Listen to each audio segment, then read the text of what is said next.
Alright, this month has not been looking good for Impractical Jokers because another member has been called out. Can you guess who it is? It's not Sal. It's not Q. It's Murr. I guess it's not really that surprising because it's in the title and the thumbnail. I guess they've hit the second tower. But in this allegation, Murr is not accused of essaying anybody or R-wording anybody. He's accused of grooming a minor. A 16-year-old minor to be exact, all the way back in 2012. So this was like years ago. And many of you are probably wondering, like, why didn't she come out about it sooner? Well, she actually did. She posted about it on Reddit, where she pretty much said that she felt like Joe Ghetto groomed her and was messaging her on Facebook some weird things, like he was waiting for her to turn 18 so they could start dating. I'm gonna read the Reddit post in a little bit, so just hold on, okay? She also posted a YouTube video all the way back in 2013 where she's talking on the phone with Joe and Murr. And it's not like they called her specifically. They just had this event going on where they'd called fans of the show. And she was one of those fans that they called. So it wasn't really a weird thing that they were on call with each other. Nothing was out of the ordinary. But I was going to talk about the Reddit post, but I'm just going to go in chronological order. So we're going to go get the messages that Murr supposedly sent to her on Facebook back in 2012. And if you want to look at all the evidence for yourself and figure out for yourself if you don't like my answer or my response, her TikTok account is fall.1995. So first, I'm going to read what she said in the description, because one, I want to read everything, and two, she gives some more context that we don't have. She says, went through some messages. Again, I can only handle rereading them in sprouts before it feels too weird for me. These aren't especially important, but I wanted to share them anyways. The first one is when our conversations weren't as frequent anymore. The second one was me discussing how a friend of mine told me Murr did actually save my birthday in his phone, like he told me he did. I thought he was joking when he told me he was going to say my birthday, and also told me to show him my 18th birthday cake. And the third one is just to show you that he was actively reaching out to me for meetups. That time was shortly after I turned 18, but I was unable to go the day he was there, so we didn't meet that time. Nothing that crazy, but it was just some things I found. She says, but I'll be fine, I'm sure. He says, what's the matter? Just typical boy drama. Haha, nothing too big, I guess. He says, haha, I got it. She says, haha, yeah. The struggles of being a teenager. Well, I'm going to head to bed. I'm glad you're doing well.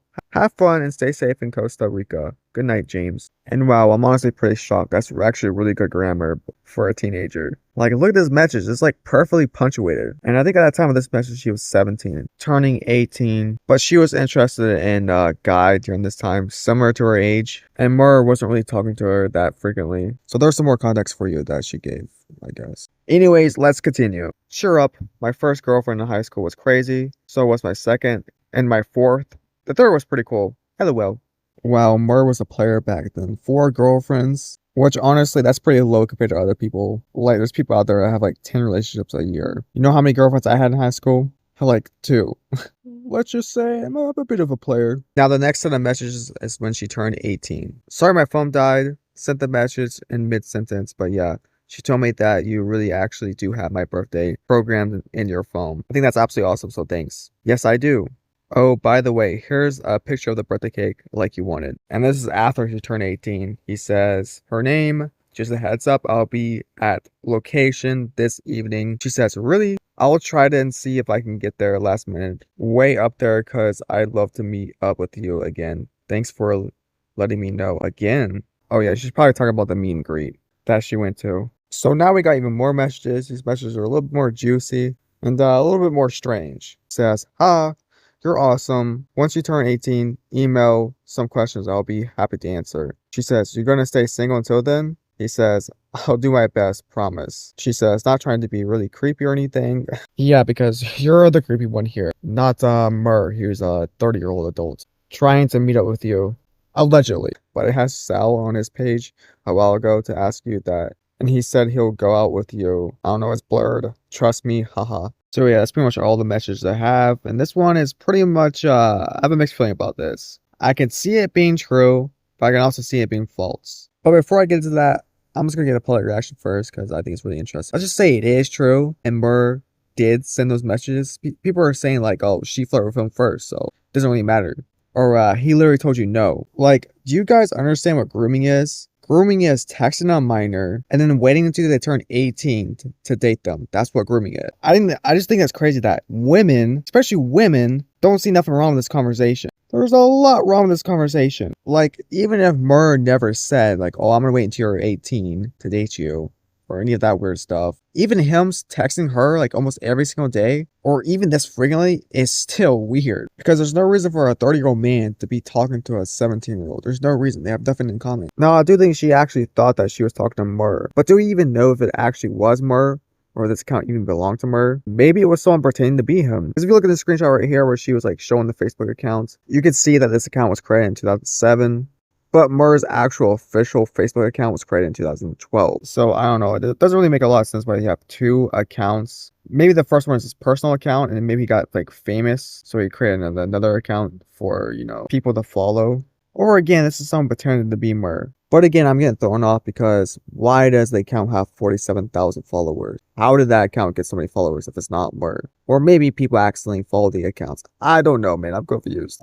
Not gonna lie, guys. I just took a fat nap in the middle of recording this video. So, I don't know about you guys, but I feel pretty energetic now. So energetic, in fact, that I might subscribe to this YouTuber who's really cool and awesome and makes drama videos pretty much every other day. So I just went back to her account to go get some more information because there's still more. Not very much. And she put her account on private. Like, if the allegations are true, why would you do that? I'm trying to gather information to get this story out, and you just put your account on private, so I can't do it. Like, did you put your account on private because you were getting a lot of negative comments? I really hope that's not the reason. Okay, maybe not the people who are siding with you, but a lot of creators, they weren't really siding with you, but they were like, this one could very much well be true. But also it could be false at the same time. But you know what? That brings us to one of my red flags that I have. She like wanted to stay anonymous like completely. Like, I don't really understand why you would stay anonymous. Like, show your face. I think if you showed your face, you would have more credibility. But you stayed anonymous. Probably because you were afraid of the backlash you would get. And also, you would not let people save your videos. I don't know if you actually put that feature on. Or you put it on purpose if you did. I don't know, man. It makes it seem like you're trying to hide something. Oh yeah, and here's some more messages that I somehow missed. I swear this video was just deleted when I looked through all her videos. She says, haha, and oh Jesus, with all that talk about blank, I'm a bit scared, haha. So many ha-has. Ha ha ha ha. Ha ha ha. Oh my god, please tell me. They're not right or close. I will not say until we meet in person. About to pass out. Have a great night. You are so unfair. Ah, fine. Good night. Winky face. There's a new Tinderlane sketch being released tonight, right? Like, oh my god, Murr's Riz is so dry. Or whoever this girl is talking to. Like, I get that they're talking to a minor and don't want to be caught. But, oh, Riz, am I right? James said, night, I love you. That's pretty weird to say to a 16-year-old.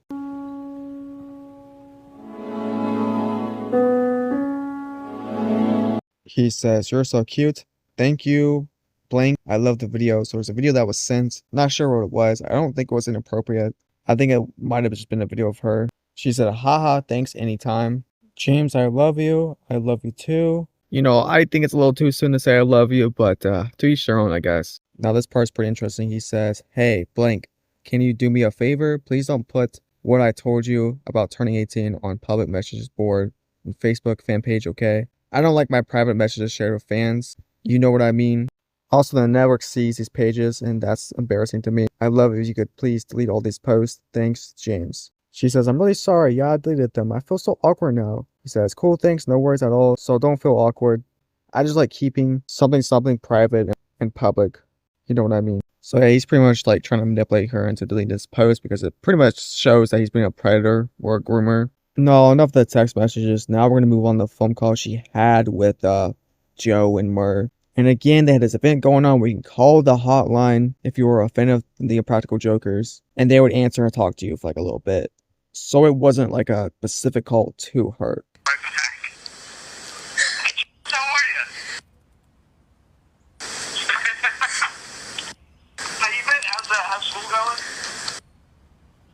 Joe, did you see all the pictures that she hung up on her account? Yeah, she did it again. She put up all the signs on the I don't know, it kind of sounds like them, it kind of not. Don't see why she would have faked it. It was in 2013. But it does seem like Murr did know who this was in the phone call. because he did talk about in the phone call how school was doing. How would he know that she's in school?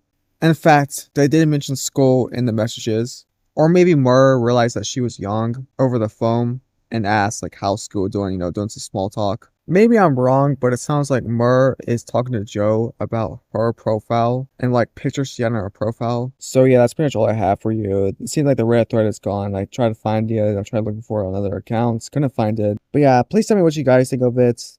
Do you guys think Murr actually did this, or you think Murr is innocent? But I'm calling it now. In the next like few weeks, we're gonna see Sal being called out, and we're also gonna see Q being called out too. And if I'm right, you're gonna have to give me a kiss. So, all right, I'll see you guys next time. Bye.